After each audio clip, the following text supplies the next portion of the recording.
Hola a todos, este es un video hecho para el taller de base de datos de modelos de datos. ¿Cuál elegir y por qué?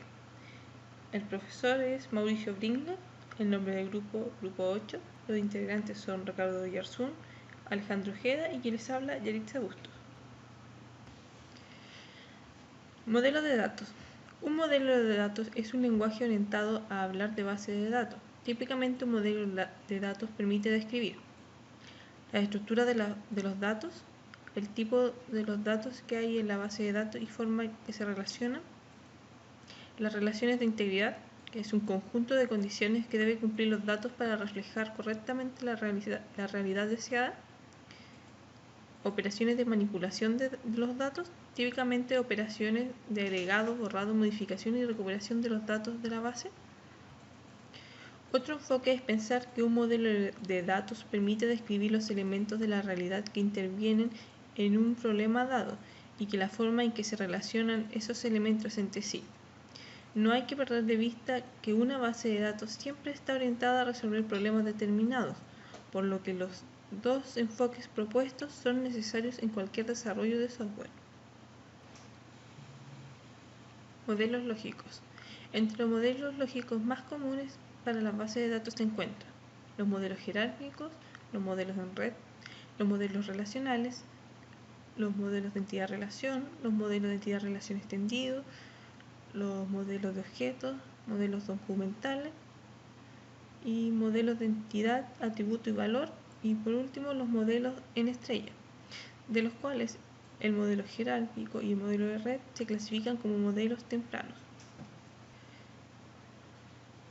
Los modelos tempranos son los primeros modelos que existieron y estos fueron en la época de 1960 a 1970, pero hoy en día se encuentran solo en un sistema heredado. Se caracterizan principalmente por tener características de navegación con fuertes conexiones entre la estructura física y la lógica y poseen alta dependencia de datos. Entre los modelos tempranos que tenemos son los modelos jerárquicos, los modelos de red y modelos de fichero invertido. Modelo jerárquico. Este modelo utiliza árboles para la representación lógica de los datos. Este árbol está compuesto de unos elementos llamados nodos. El nivel más alto del árbol se denomina raíz. Cada nodo representa un registro con sus correspondientes campos. La representación gráfica de este modelo se realiza mediante la creación de un árbol invertido. Los diferentes niveles quedan unidos mediante relaciones. Las principales características de este modelo son: no se admiten relaciones n a n, un segmento hijo no puede tener más de un padre, no se permite más de una relación entre dos segmentos. Para acceder a cualquier segmento es necesario comenzar por el segmento raíz. El árbol se debe recorrer en el orden designado. En este modelo solo se puede representar relaciones del tipo 1m, por lo que presenta varios inconvenientes. Modelo de red. En este modelo las entidades se representan como nodos y sus relaciones son las líneas que los unen. En esta estructura cualquier componente puede relacionarse con cualquier otro. A diferencia del modelo jerárquico, en este modelo un hijo puede tener varios padres. Los conceptos básicos en el modelo de red son: el tipo de registro, que representa un nodo; elemento, que es un campo de datos; y agregado de datos, que define un conjunto de datos con nombre. Este modelo sí soporta las relaciones n a n. Jerárquico versus modelo de red. El modelo de red es una generalización del modelo jerárquico, en tanto está construido sobre el concepto de múltiples ramas, emanando de uno o varios nodos, mientras el modelo se diferencia del modelo jerárquico en que las ramas pueden estar unidas a múltiples nodos, por lo tanto permite las relaciones n a n, como ya lo dijimos. Por esto mismo, el modelo de red es capaz de representar la redundancia de datos de una manera más eficiente que en el modelo jerárquico. El modelo relacional fue introducido por Edgar Codd en 1970 con el objetivo de querer hacer los sistemas de gestión de bases de datos más independientes de las aplicaciones. Este modelo es el más utilizado actualmente, ya que utiliza tablas bidimensionales para la representación lógica de los datos y sus relaciones.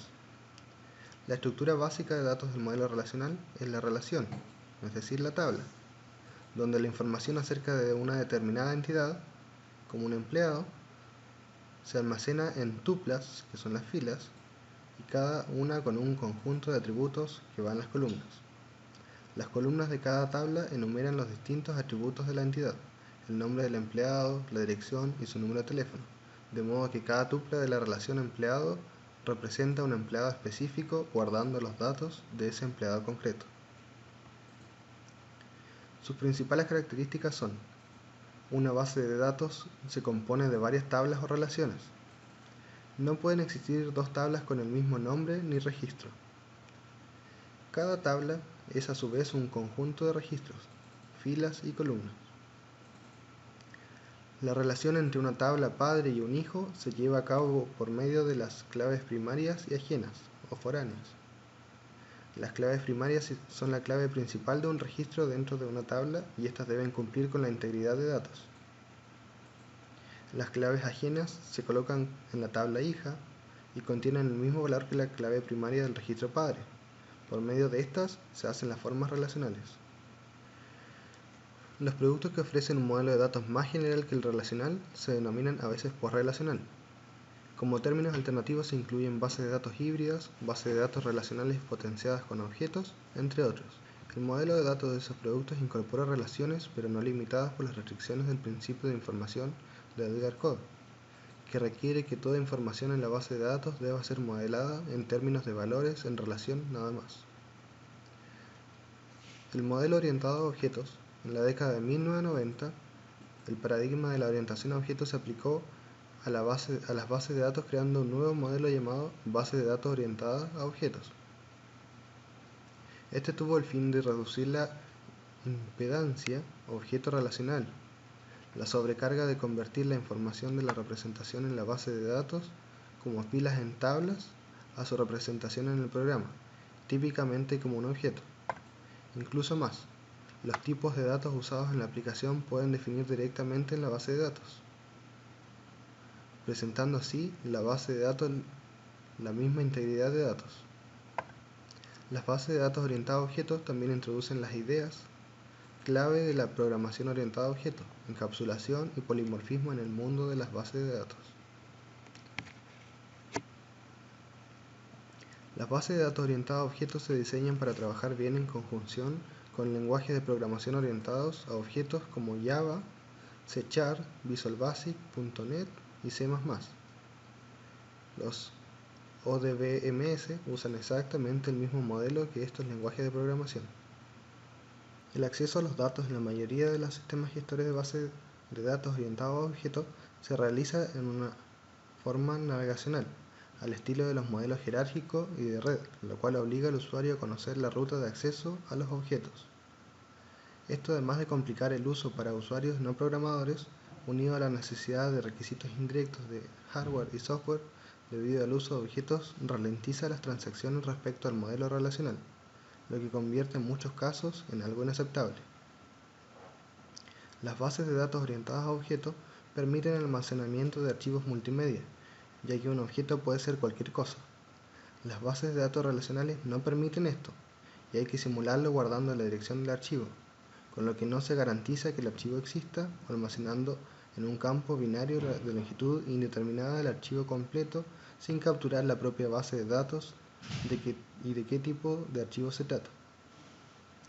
Los sistemas gestores de bases de datos orientados a objetos proporcionan un importante control de versiones sobre los objetos almacenados, característica que junto a la capacidad de almacenar objetos multimedia antes citada, hace a estos sistemas muy válidos en campos como el CAD, aplicaciones científicas y otras aplicaciones igualmente específicas. Gracias.